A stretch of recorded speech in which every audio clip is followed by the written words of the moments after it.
within California, estimates show that about 40% of all greenhouse gas emissions come from the transportation sector.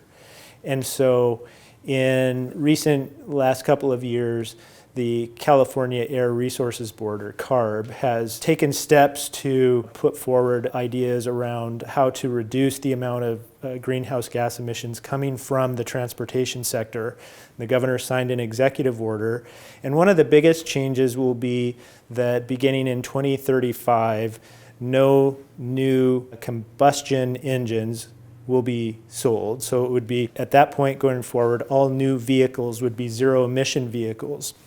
And so that would help the state move in the direction of achieving its long-term climate goals with regard to reduced greenhouse gas emissions. But at the same time, we receive a significant share of funding in the form of fuel tax revenue that helps pay for our highway maintenance and rehabilitation projects and various state transit programs. So we get about $14.2 billion is expected in the upcoming budget year. And our office did a recent analysis indicating that with the full implementation of some of these changes and the reduction of sales of new combustion engines, we would see the reduction of fuel tax revenue on the order of $4 billion, or about 30% of our fuel tax revenue. And so it will really undermine the way that we currently fund our highway maintenance and rehabilitation projects in particular. So that's really the conundrum that we face.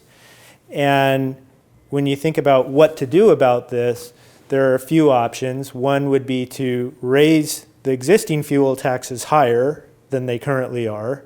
The second would be to find alternative forms of funding, whether using just regular state tax revenue that goes into our general fund to pay for it. The third would be to change to a new form of revenue, something based off of vehicle miles traveled, for example, of vehicles, regardless of how they're fueled. And then the fourth option would be to just lower the amount of investment we make in our roads and in our highways, which would have, a lot of problematic implications. And so when we're faced with these set of choices, our office hasn't come out with specific recommendations at this time, but what we have done is put out a set of concepts that they can keep in mind. When you're developing a new tax, you can think about, the user pays principle. Should we mostly try to have the tax or the revenue raised on people that are using the roadways? But even people that don't drive use the roadways, in the sense that if they go to the grocery store, they get deliveries from Amazon, those products are coming to them via the roadways. So there's no escaping that we all need our roadways. But anyway, one way to pay for it is through this user pays concept. There are other important principles that they'll want to keep in mind. Distributional impacts in terms of the burden that it places on people with lower incomes is greater as a share of their overall income than it would be for someone of a high income. So you have some of these equity considerations that people will want to keep in mind.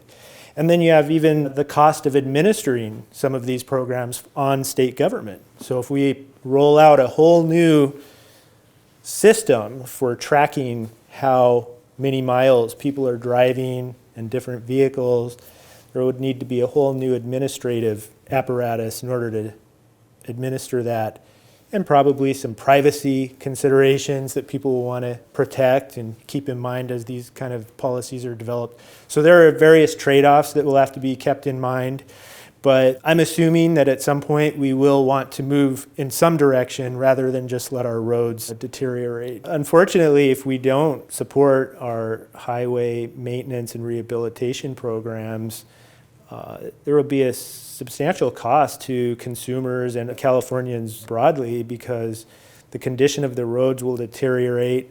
You'll have more potholes, a lot more damage to vehicles. You see your vehicles damage to tires, and just all sorts of very practical but serious implications like that will have a real cost on Californians. So that's why these programs are so important.